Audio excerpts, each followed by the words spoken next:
श्रेष्ठ चरित्र। चरित्र मनुष्य का सबसे बड़ा आभूषण है। हाँ जी, चरित्र मनुष्य का सबसे बड़ा आभूषण है। चरित्र अमूल्य धन है। धन की हान नहीं है। यदि चरित्र एक बार चला जाए तो उसे पुनः प्राप्त करना दुष्कर होता है। सचरित्र मनुष्य को सभी नमन करते हैं। सच्चे चरित्र से ही व्यक्ति महान बनता है। ऐसे ही एक सचरित्र महापुरुष थे वीर दुर्गादास राठौर। कहानी को ध्यान से सुने। सचरित्र महापुरुष थे वीर दुर्गादास राठौर।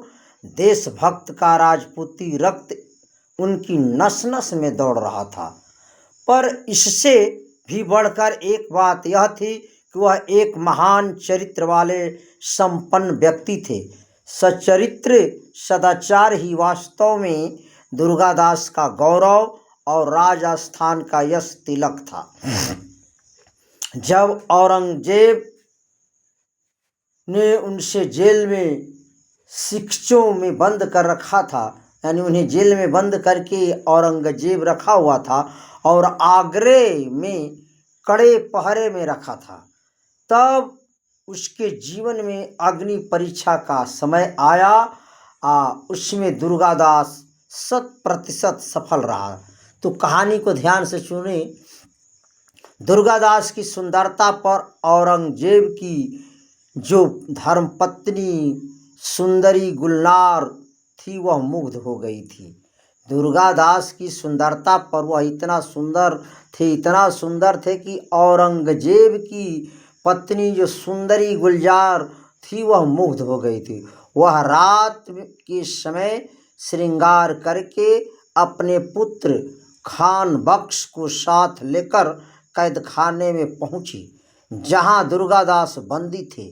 लड़के को बाहर खड़ा किया, जेलर को दूर हट जाने को कहा और स्वयं भीतर चली गई। दुर्गादास ने उनसे कहा, आप यहाँ इस समय कैसे? बेगम बोली, तुम्हें क्या चाहिए? बेगम बोली कि तुम्हें क्या चाहिए? आगरे का तख्त यानी आगरे का राज, या हिंदुस्तान बादशाही, या मौत? यदि तुम मुझसे मोहब्बत करो तो मैं बादशाह को मौत के घाट उतार दूं। वह तख्त तुम्हें बख्श सकती हूँ, वरना तुम्हारे गले में मौत का फंदा डाला जाएगा। यहाँ गौर से सुनेंगे कि बेगम बोली कि अगर आप मुझसे मोहब्बत करते हैं तो आप जो है बादशाह बनेंगे, अन्यथा आपको मौत की सजा मिलेगी।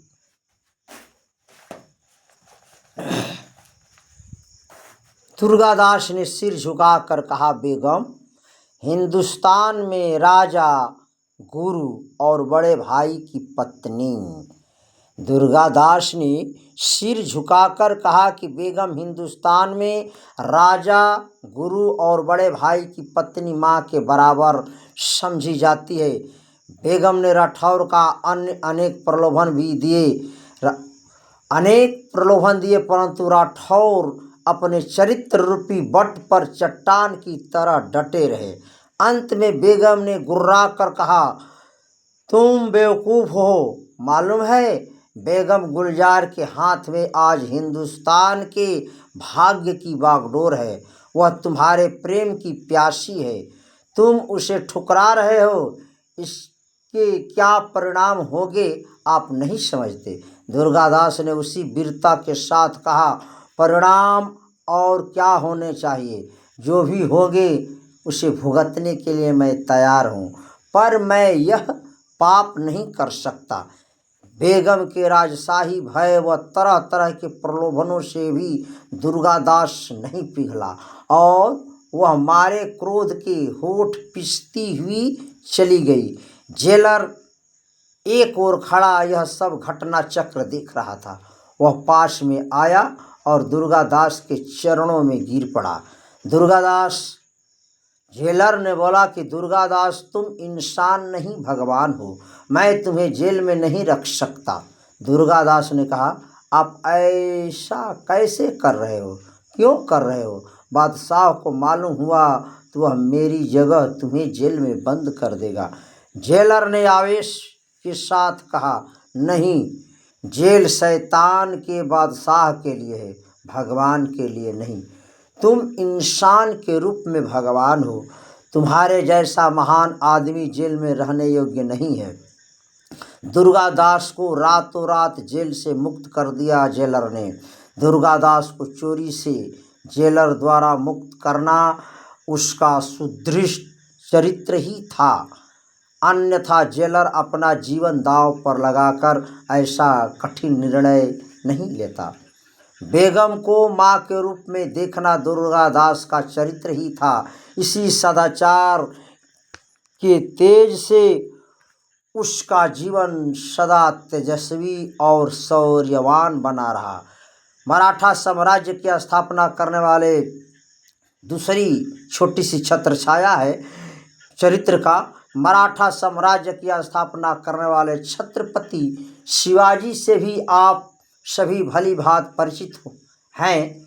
उन्होंने भी आर्य संस्कृति की रक्षा के लिए अनेक सराहनीय व अनुकरणीय कार्य किए। शिवाजी के नाम से आज भी सैनिकों में स्वदेश प्रेम का उफान आ जाता है।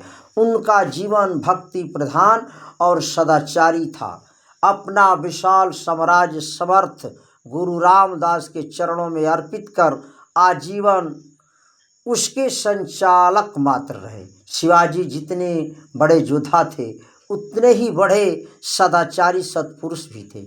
एक बार सैनिकों ने एक मुसलमान सुंदरी को बंदी बनाकर उनके समक्ष प्रस्तुत किया और सोचा सुंदरी का उपहार पाकर स्वामी यानी शिवाजी बहुत प्रसन्न हो गए, किंतु शिवाजी ने उन्हें शाबाशी की जगह पर फटकार लगाई और कहा, बेवकूफ़ों, तुम अभी तक शिवाजी को नहीं समझे। शिवाजी के हृदय में शैतान नहीं भगवान है। वह पराई स्त्री को माँ, बेटी और बहन समझते हैं। और फिर उस सुंदरी के पास जाकर क्षमा मांगकर कहा, काश आप मेरी माँ होती तो मैं भी कितना सुंदर होता। इन मूर्ख सैनिकों ने आपको कष्ट दिया, बंदी बनाया, किंतु अब आपको मैं बहन बनाकर लौटा रहा हूँ।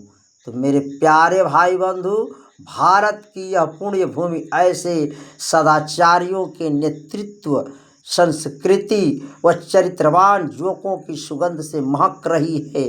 इसलिए आप लोग भी चरित्रवान बनो, तभी भाग्यशाली बन सकते हो। यदि दूसरों के आप आदर्श बनना चाहते हैं तो आप चरित्रवान बनो। चरित्रवान बनो तो मैं आपको चरित्रवान की छोटी छोटी कुछ झलकें दिखाई और मुझे उम्मीद है कि यह कहानी अगर गौर से सुनेंगे तो आपको पसंद आएगी। और मैं पुनः एक बार कहता हूँ कि मनुष्य का आभूषण चरित्र है, मनुष्य का आभूषण चरित्र है। इसलिए आप अपना चरित्र बनाए रखें। जय हिंद, जय भारत, जय श्री राम।